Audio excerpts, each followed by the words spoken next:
मंजिल मिले ना मिले ये तो मुकद्दर की बात है, हम कोशिश ही ना करें ये तो बहुत गलत बात है.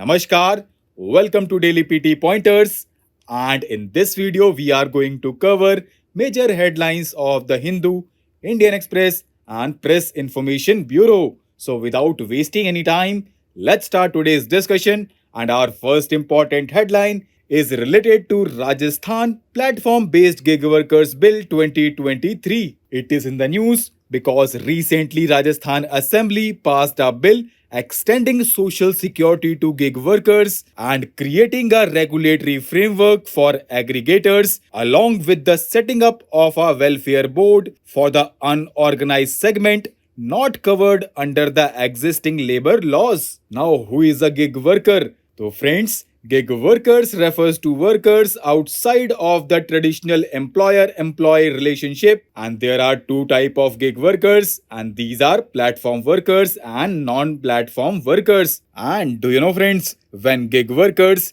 use online algorithmic matching platforms or apps to connect with customers, they are called platform workers, and those who work outside of these platforms are non-platform workers, including construction workers and non-technology based temporary workers. And according to 𝐇𝐞𝐚𝐝𝐿's 2022 report, nearly 23.5 million workers will be engaged in the gig economy by 2029. Now, what are the proposed law for gig workers? So friends, Ministry of Labor and Employment introduced the Code on Social Security 2020, and it brings gig workers within the ambit of labor laws for the first time. And central government has also been tasked with establishing a social security fund for gig workers. Our next important headline is related to ISRO's upcoming launch, and it is in the news because ISRO would launch PSLV C-56 carrying DSSAR satellite from Singapore along with 6 co-passenger satellites. The PSLV C-56 is configured in its core alone mode similar to that of C-55. It would launch DSSAR, which is a 360 kg satellite, into a near equatorial orbit at 5-degree inclination and 535 km altitude. The satellite is developed under a partnership between DSTA, which is representing the government of Singapore, and ST Engineering. It will be used to support the satellite imagery requirements of various agencies. With the government of Singapore, DSSAR carries a synthetic aperture radar payload which is developed by Israel Aerospace Industries, and this allows it to provide for all weather day and night coverage. Now our next important headline is related to Pranab Sen Committee. Now recently government appointed a panel under the chairmanship of Dr. Pranab Sen to review the methodology of the National Statistical Organization, and this happened in the backdrop of articles arguing that usage of outdated survey methodology by national surveys such as the National Sample Survey, National Family Health Survey, and periodic labor force survey have systematically underestimated India's development. And do you know friends,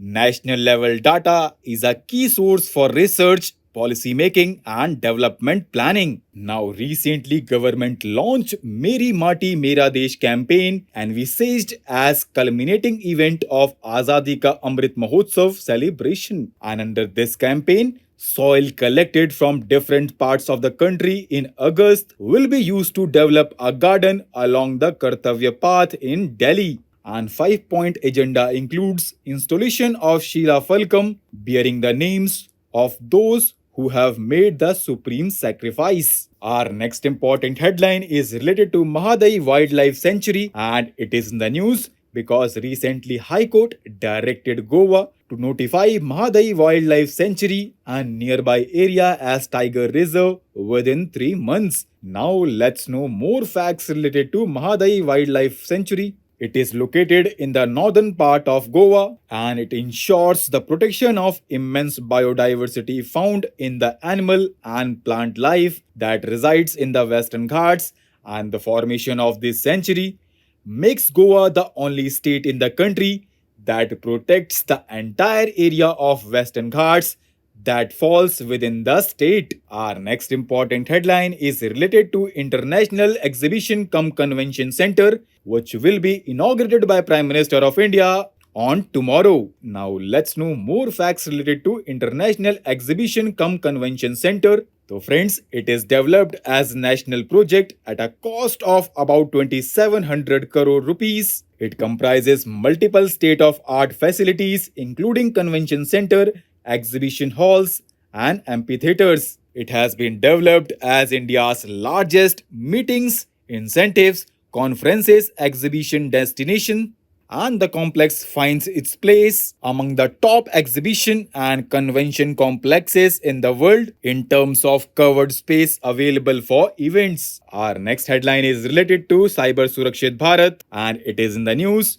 because recently National E-Governance Division organized its 38th Chief Information Security Officers Deep Dive Training Program under Cyber Surakshit Bharat initiative. Now let's know more facts related to Cyber Surakshit Bharat initiative. So friends, it is an initiative of Ministry of Electronics and Information Technology, and it was conceptualized with a mission to spread awareness about cybercrime and build capacities of the Chief Information Security Officers, frontline IT officials across all government departments for ensuring adequate safety measures. Our next and last important headline is related to India-Argentina relations, and they are in the news because recently India and Argentina have agreed for bilateral exchange of researchers and startups, particularly in the field of biotechnology and agriculture.